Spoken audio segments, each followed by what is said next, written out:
GTA سان اندرياس تقوم تقف دلوقتي احتراما للتحفه الفنيه اللي سمعتها دلوقتي. اللعبه دي اعظم ما انتجت شركه روك ستار، ومش محتاجه اشرحها لان بجد انت اكيد عايش في بطيخ لو ما تعرفهاش، لكن اللي ما يعرفش هي زي باقي العاب GTA بس بجو صيع شويه. وطبعا عارفين ان ما ينفعش ولا يمكن لعبه زي دي تعدي علينا الا ما نجيب اخرها. يعني هتلاقي المصريين عملوا من اللعبه دي مليون نسخه، والاهم بقى من ده كله ان اللعبه دي مش بس اتحلبت من المصريين، ده تقريبا من العالم كله. اللعبه دي اتفرتكت مودات، وبالمناسبه في فيديو قريب جدا هجرب فيه المودات دي، بس احنا نركز دلوقتي على المود اللي احنا كمصريين عملنا معاه الجلاشه، وهي جاتا مصر او جاتا المصريه. وايه بقى اللي يخليها مميزه؟ انك اول ما تنزل الجيم بينزل معاك اجدع كلب بلدي هتشوفه في حياتك. الكلب ده هتلاقيه اوفى من صاحبك، وبمجرد بس ما يشوفك بتتخانق بيكون هو اصلا عمل معاه الواجب. لكن اكتر حاجه متخلفه وعبثيه في اللعبه هو انك تقدر تصلي جوه اللعبه.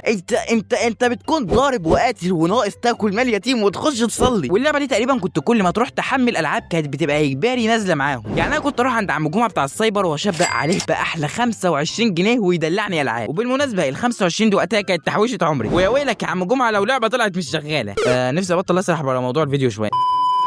والسر في ان اللعبه دي لسه بتتلعب لحد دلوقتي انك لو شغلتها على الغساله حرفيا هتشتغل معاك.